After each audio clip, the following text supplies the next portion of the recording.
En estos días ustedes han escuchado que en la Sagrada Escritura existe una multitud de lenguajes diversos, géneros literarios diversos, y así como encontramos en el Génesis, en el libro del Éxodo, en los llamados libros históricos, encontramos toda una serie de relatos en prosa, también encontramos una multitud de textos poéticos.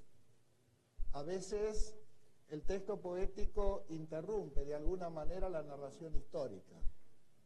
Por ejemplo, al final del libro del Génesis tenemos las bendiciones de Jacob, que son un texto poético. Luego, en el capítulo 15 del libro del Éxodo, tenemos el cántico de Moisés. En el libro de los Números también encontramos las profecías de Balaam, que son textos poéticos. En el libro de los Jueces, uno de los poemas más antiguos de la Escritura, el famoso canto de victoria de Débora, el cántico de Ana, en el primer libro de Samuel, y hay otros libros que son enteramente poéticos o poéticos en su mayor parte. Un ejemplo de texto poético desde el comienzo hasta el fin es el Cantar de los Cantares.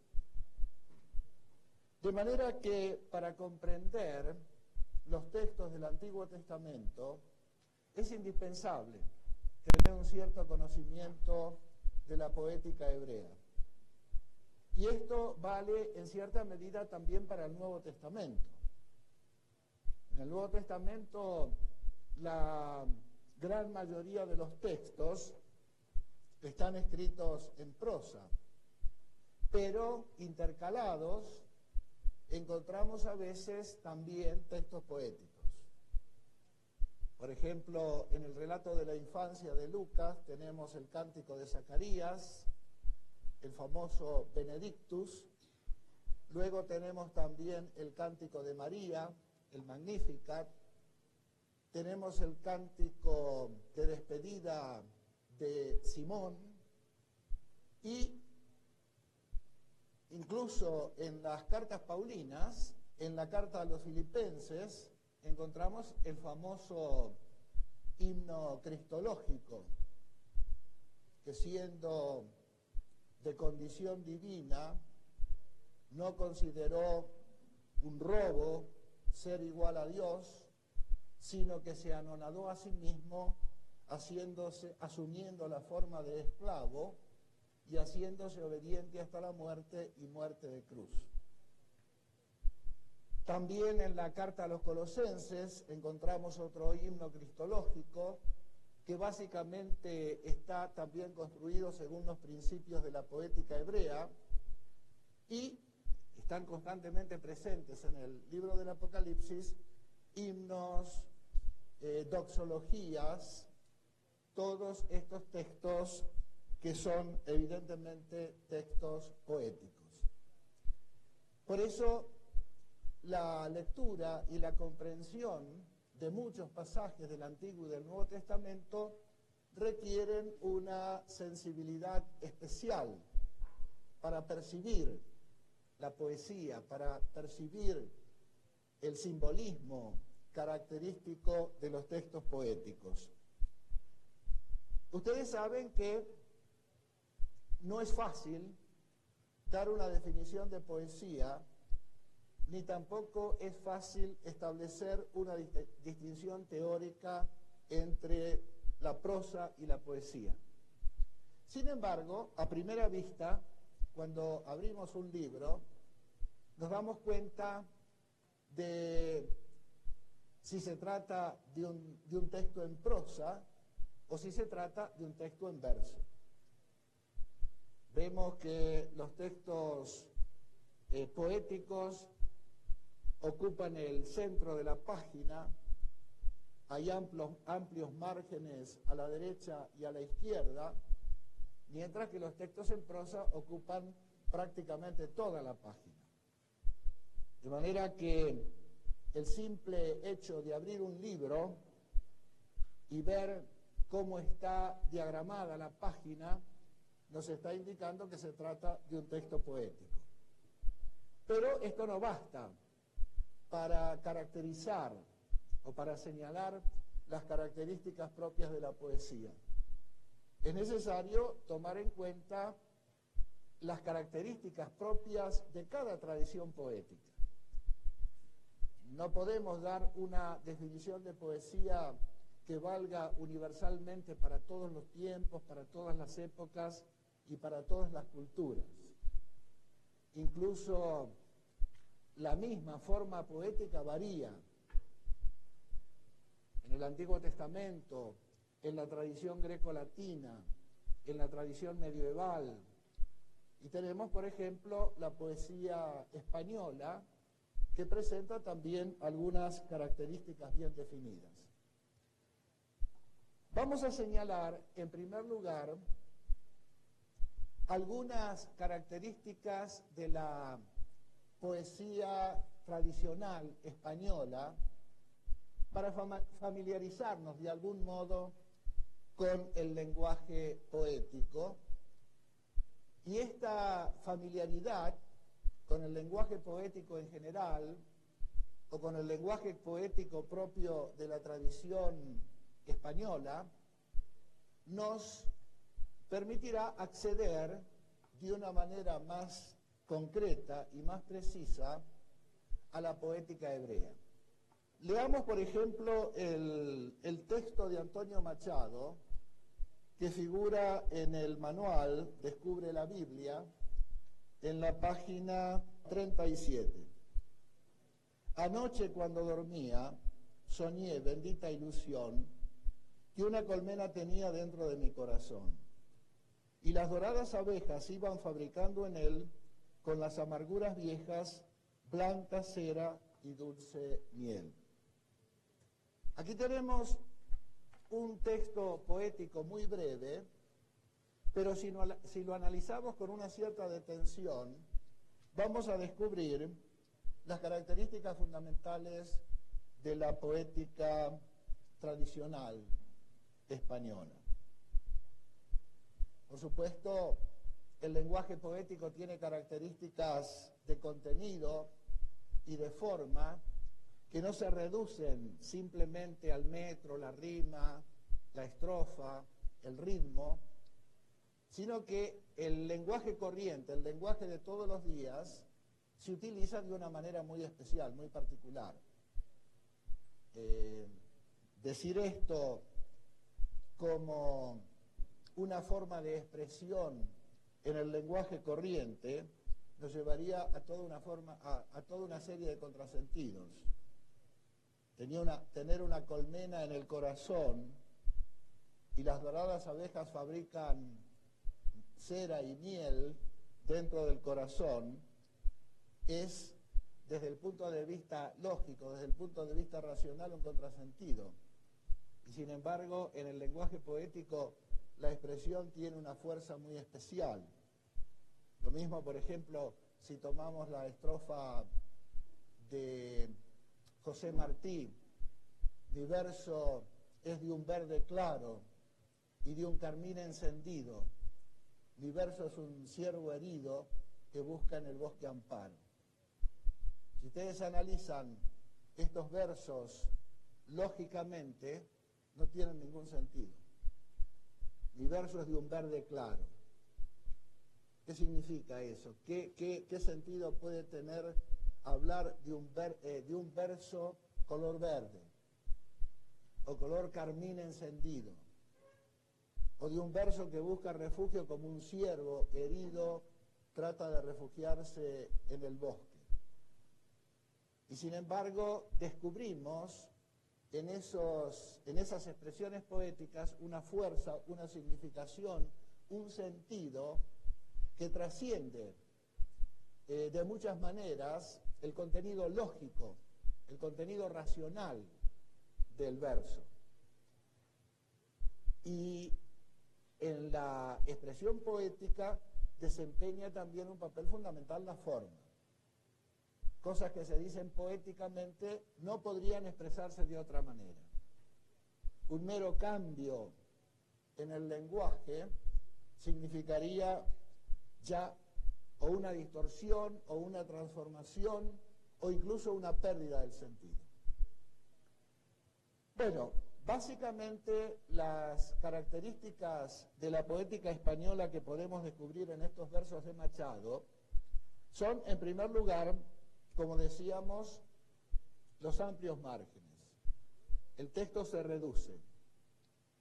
Luego tenemos el metro. Todos los versos tienen 8 sílabas. Anoche, mientras dormía, son 8 sílabas y toda la estrofa consta de versos de 8 sílabas. Si en algún momento encontramos un verso de 7 o de 6 o de 9 sílabas, nos encontramos con una ruptura de la continuidad. Y esa ruptura puede ser o bien una falla, que el poeta no domina suficientemente bien el lenguaje y por lo tanto se le escapó una falla en la construcción del verso, o bien quiere introducir, como por ejemplo en los poemas de Rubén Darío o en general en la poética moderna, quiere introducir un efecto especial acortando el verso o extendiéndolo de una manera muy particular. El metro entonces es una de las primeras características de la poesía, tal como se la practica, decimos, en la tradición española, porque en la actualidad ustedes saben que los poetas se toman grandes libertades y no siempre se someten a las reglas de la poética tradicional. Otra característica es la rima.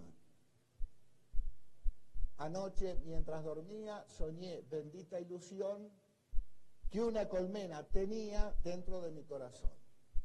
Son 4 versos con 2 versos que tienen la misma terminación, y por eso hablamos de rima, que puede ser rima consonante o rima asonante. La rima asonante es la que tiene coincidencia solamente en las vocales, y la rima consonante es una rima perfecta entre las 2 o más palabras que forman el verso. Otra característica es la distribución de los versos en estrofas, y finalmente una característica también importante es el ritmo. El lenguaje poético es esencialmente rítmico y muchas veces basta el ritmo para producir un efecto poético especialmente significativo. Si pasamos ahora del lenguaje poético tal como lo conocemos o tal como nos lo proporciona la tradición poética hispana, vamos a descubrir algunas características propias de la poética hebrea. En primer lugar, la poética hebrea no incluye la rima. La rima no es una característica universal de la poesía. De hecho, la tradición greco-latina no practicaba la rima. Hay poesías latinas rimadas, pero que pertenecen más bien a la tradición medieval, no a la tradición clásica de la antigua Roma, ni tampoco a la tradición de la antigua Grecia. No tiene como característica la rima. En segundo lugar,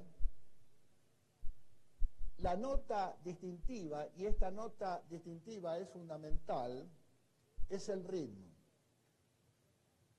Si ustedes leen, por ejemplo, en voz alta esa famosa poesía de Rubén Darío, la marcha triunfal, van a ver que es un ritmo galopante, un ritmo muy acentuado. Ya viene el cortejo, ya se oyen los claros clarines, la espada se anuncia con vivo reflejo.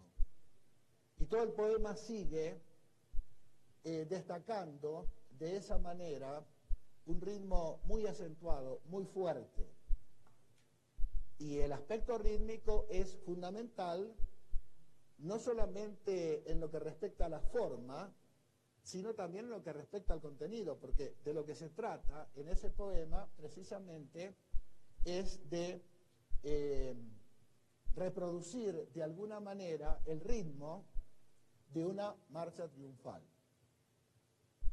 Los poemas hebreos se caracterizan precisamente por el ritmo. Por ejemplo, si leemos el Salmo segundo, el comienzo del Salmo segundo, dice Lama Rakshu Goyim, Uleumin Yegu Rik. De manera que podemos marcar los acentos y vemos que dos series de 3 acentos.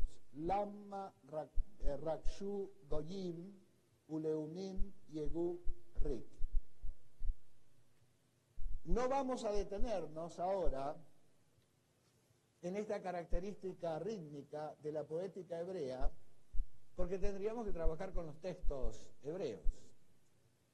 Y esto no solamente llevaría mucho tiempo, sino que además en este momento sería imposible, porque tendríamos que distribuir Biblias hebreas y hacer muchas prácticas sobre los textos hebreos del Antiguo Testamento. Por eso nos vamos a referir más detenidamente a otra característica que se conoce con el nombre de paralelismus membrorum, o paralelismo de los miembros, y esta sí es una nota distintiva fundamental, y una nota distintiva que vamos a ver inmediatamente nos revela de una manera casi intuitiva la presencia de textos poéticos.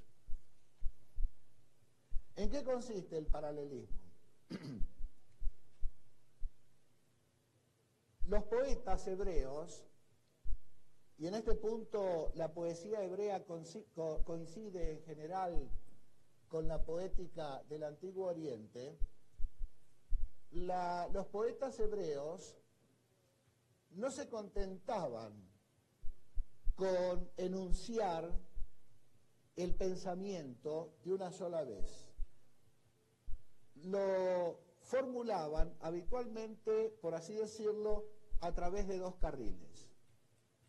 Por lo tanto, el análisis del paralelismo nos obliga a definir las características de la unidad poética, la unidad mínima poética de los textos del Antiguo Testamento. Esa unidad se caracteriza con el nombre de estico. Puede ser que al comienzo no entiendan bien la cosa, pero van a ver que es una cosa muy sencilla y se aclara fácilmente. Estico es una palabra que viene del griego stijos,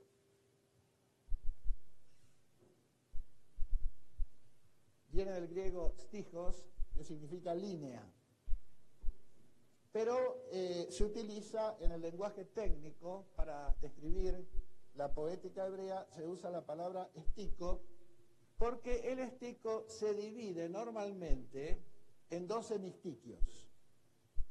Los llamamos hemistiquio A y hemistiquio B. Hemi, ustedes saben que es un prefijo de origen griego que significa mitad. Hemiplegia, hemisferio. Entonces tenemos que la unidad poética es el estico, dividido a su vez, por regla general, en 2 hemistiquios. A veces tenemos 3 también. Pero lo más común es tener 2 hemistiquios. Entre el hemistiquio A y el hemistiquio B se establece una relación de paralelismo. Son hemistiquios paralelos. Hemistiquios paralelos en lo que respecta al contenido. En lo que respecta al contenido y también, generalmente, en lo que respecta al ritmo. Tenemos, por ejemplo, un hemistiquio A de 3 acentos y un hemistiquio B de otros 3 acentos. Lamma, Rakshu, Goyim, Uleumim, Yegu, Rik. ¿Por qué se amotinan las naciones y los pueblos hacen vanos proyectos? Ahora, más importante que el paralelismo rítmico es el paralelismo conceptual, el paralelismo de contenido. Y ese paralelismo conceptual puede ser de 3 clases. Tenemos el paralelismo sinónimo, el paralelismo antitético y el paralelismo sintético. El paralelismo sinónimo, la palabra lo dice, consiste en expresar 2 veces la misma idea con palabras distintas. Aquí tienen un ejemplo tomado del Salmo 15, versículo 1, que dice: Señor, ¿quién puede residir en tu santuario? ¿Quién puede habitar en tu monte santo? ¿Ven? Es un estico, es una unidad poética. Y la misma pregunta se plantea 2 veces, con palabras sinónimas, con palabras que significan lo mismo, pero que reiteran la idea, la refuerzan y le dan una expresividad muy particular. Otro ejemplo lo podemos tomar del Salmo 148:1. Alaben al Señor desde el cielo, alaben al Señor desde lo alto. Si leen textos poéticos, van a ver cómo permanentemente la misma idea se repite 2 veces y las expresiones que se utilizan son prácticamente sinónimas. Evidentemente no se trata de una repetición tautológica, porque entonces no habría progresión, no había reiteración, no había refuerzo, sino que habría simplemente una especie de tautología. Pero fíjense, por ejemplo, el comienzo del libro de Isaías. Es un hermoso ejemplo de paralelismo. Dice: el buey conoce a su amo y el asno el pesebre de su dueño. Ven cómo la misma idea aparece 2 veces, cambian naturalmente los animales, pero la idea que se quiere significar es la misma, la fidelidad del buey, la fidelidad del asno. Y luego se contrapone: pero Israel no conoce, mi pueblo no tiene entendimiento. No conoce, no tiene entendimiento, expresan básicamente la misma idea, y por eso podemos presumir que los poetas del Antiguo Testamento, especialmente los salmistas, tenían, así como los poetas actuales tienen libros de rimas, los poetas del Antiguo Testamento tenían como diccionarios o colecciones de expresiones sinónimas, y vamos a ver después antitéticas o sintéticas. Así como existe el paralelismo sinónimo, existe también el paralelismo antitético. Y si tomamos el libro de Proverbios, en el capítulo 10, sobre todo, vamos a ver que la mayoría de los proverbios están construidos según el principio del paralelismo antitético. La mano indolente empobrece, pero el brazo laborioso enriquece. Son dos ideas contrapuestas. La mano indolente se contrapone al brazo laborioso y la pobreza que trae la mano indolente se contrapone a la riqueza que proporciona el brazo laborioso. Pero fíjense el comienzo de esta colección de proverbios que encontramos en este capítulo 10. Un hijo sabio es la alegría de su padre. Un hijo necio es la aflicción de su madre. Tenemos entonces una primera contraposición, el hijo sabio contrapuesto al hijo necio. En segundo lugar tenemos la contraposición entre la alegría que produce el hijo sabio y la tristeza que produce el hijo necio. Y luego tenemos padre y madre. ¿Quiere decir que el hijo sabio alegra solamente al padre y el hijo necio entristece solamente a la madre? No. El poeta llevó hasta el extremo la antítesis y elaboró un proverbio que es muy expresivo, pero que si no tenemos en cuenta esta característica fundamental de la poesía hebrea, que es precisamente el paralelismus membrorum, y si no tenemos en cuenta el manejo de la antítesis, tal como lo realiza el poeta, seguramente vamos a interpretar el texto de una manera incorrecta. Leamos algunos ejemplos. En el versículo 5, por ejemplo, el que junta en verano es un hombre precavido. El que duerme en la cosecha es despreciable. ¿Ven? Hay una contraposición. No una contraposición tan extrema como la que encontramos en el versículo primero, pero ciertamente se van en esta manera de enseñar propia de los sabios, la manera proverbial, se van contraponiendo actitudes, situaciones, y la expresión poética de esta contraposición es el paralelismo antitético. En tercer lugar, tenemos el llamado paralelismo sintético. Aquí tenemos una gran variedad de posibilidades. El segundo miembro no repite, aunque sea modulándolo, lo expresado en el primero, ni tampoco dice lo contrario. Es decir, se diferencia del paralelismo sinónimo y del paralelismo antitético. Lo característico es que continúa la idea enunciada. Continúa la idea enunciada. Las más de las veces con una gradación que da lugar a una nueva idea. Así el segundo miembro completa, explica o termina de expresar el pensamiento enunciado en el primero, avanzando en la misma dirección.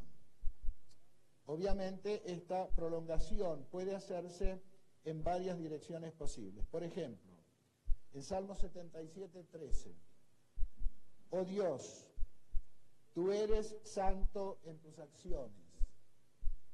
¿Qué Dios hay tan grande como tú?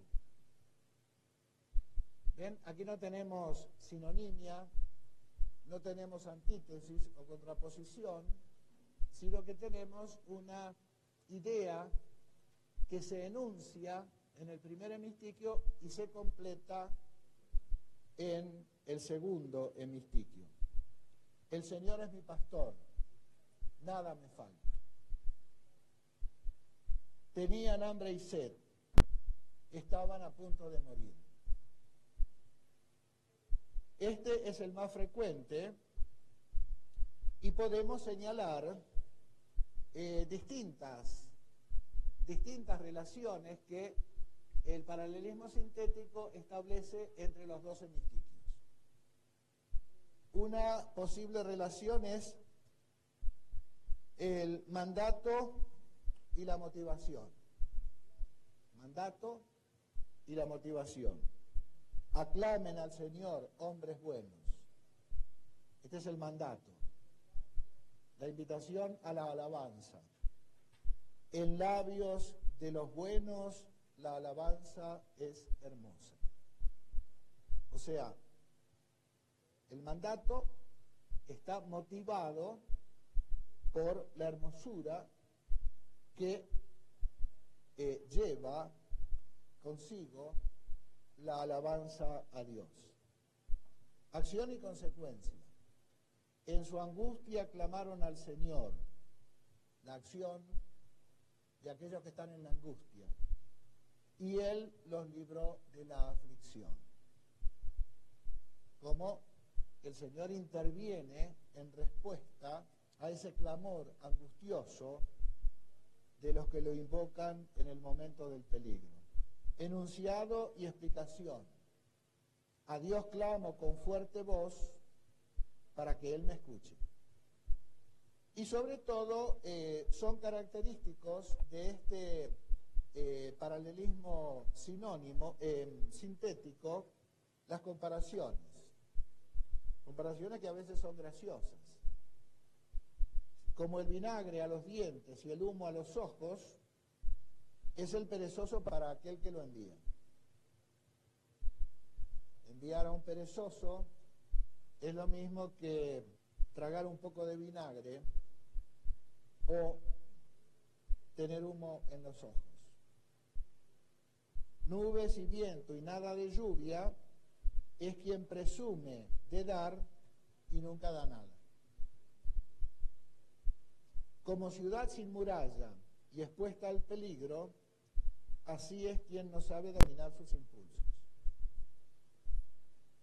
Y el famoso versículo que ustedes conocen sin duda en Proverbios 26:11, como el perro vuelve a su vómito, vuelve el necio a su insensatez. Baño de plata sobre olla de barro son las palabras suaves que llevan mala intención. Fíjense cómo tenemos aquí ejemplos muy poéticos, muy expresivos de este paralelismo sintético que, como les decía antes, es característico de la poética hebrea y al mismo tiempo es el más frecuente, el que aparece con más frecuencia en los textos poéticos del Antiguo Testamento. Ahora vamos a tomar un ejemplo práctico. Vamos a tomar el Salmo 33. No lo leo en Dios habla hoy porque a veces en Dios habla hoy para aclarar la idea se rompe un poco el paralelismo. Entonces es preferible leerlo en una traducción que se atiene más estrictamente a las reglas del paralelismo membrorum. Salmo 33. Aclamen justos al Señor, es propio de los buenos alabarlo. ¿Qué paralelismo tenemos en este versículo 1? Sintético.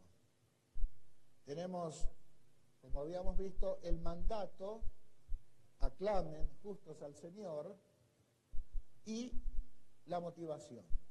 Es propio de los buenos alabarlo. Alaben al Señor con la cítara, toquen en su honor el arpa de 10 cuerdas. ¿Qué paralelismo es?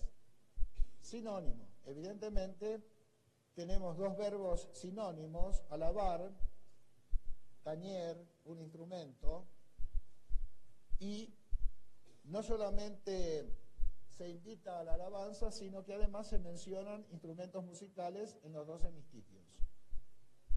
Alaben al Señor con la cítara, toquen en su honor el arpa de 10 cuerdas. El versículo 3. Entonen para él un canto nuevo. Toquen con arte, profiriendo aclamaciones. Aquí tenemos un paralelismo básicamente sinónimos, podríamos decir, pero se atenúa un poco la repetición y añade algo más. Añade las aclamaciones a la alabanza, de manera que, como ustedes pueden ver, en este caso no se puede trazar una frontera demasiado rígida entre el paralelismo sinónimo y el paralelismo sintético, porque no se puede considerar el paralelismo sinónimo como una mera repetición. El cambio de palabras siempre introduce algún matiz, algún sentido en cierta medida nuevo. Ahora fíjense el versículo 4. Porque la palabra del Señor es recta y Él obra siempre con lealtad. Aquí tenemos evidentemente un paralelismo sintético porque son dos elementos fundamentales en la acción de Dios, la palabra y la obra. La palabra del Señor es recta y Él obra siempre con lealtad. El versículo 5, Él ama la justicia y el derecho, y la tierra está llena de su amor. Tenemos entonces en el versículo 4, en el versículo 5 y en el versículo 6 ejemplos de paralelismo sintético. La palabra y la obra, la justicia y el amor. La palabra del Señor hizo el cielo, y el aliento de su boca los ejércitos celestiales. Fíjense cómo se establece un paralelismo entre la palabra y la emisión, el aliento de la boca, que es un sinónimo de la palabra. El cielo y los ejércitos celestiales, es decir, los astros. Él encierra en un cántaro las aguas del mar y pone en un depósito las olas del océano. Aquí tenemos un perfecto paralelismo sinónimo. Encierra en un cántaro, pone en un depósito, son expresiones estrictamente sinónimos, y las aguas del mar se corresponden también con las olas del océano. Que toda la tierra tema al Señor y tiemblen ante Él los habitantes del mundo, porque Él lo dijo y el mundo existió. Él dio una orden y todo subsiste. 8 y 9 son buenos ejemplos de paralelismo sinónimo.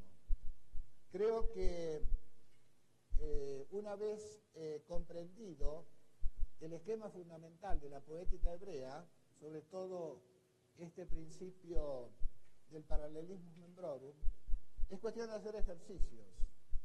Incluso cuando se leen los salmos, ir viendo cómo se complementan, cómo se relacionan, cómo se contraponen, cómo se repiten las ideas en los distintos hemistiquios. En muchos casos, tener en cuenta la ley del paralelismo es indispensable para la interpretación correcta de los textos. El ejemplo que pusimos aquí es bien evidente. Es un ejemplo muy simple, pero es ilustrativo. El hijo sabio es la alegría del padre. El hijo necio es la tristeza de la madre. Evidentemente se trata de un artificio poético. Se trata de extremar la contraposición llevarla hasta el final para usar de una manera particularmente expresiva el principio del paralelismo, que, lo vuelvo a repetir finalmente, constituye la característica fundamental de la poética hebrea. Ya les dije que el ritmo es también muy importante. A veces el ritmo, un ritmo cadencioso, desempeña también un papel muy importante en la valoración y en la apreciación, incluso en la apreciación estética de los textos poéticos. Muchas gracias.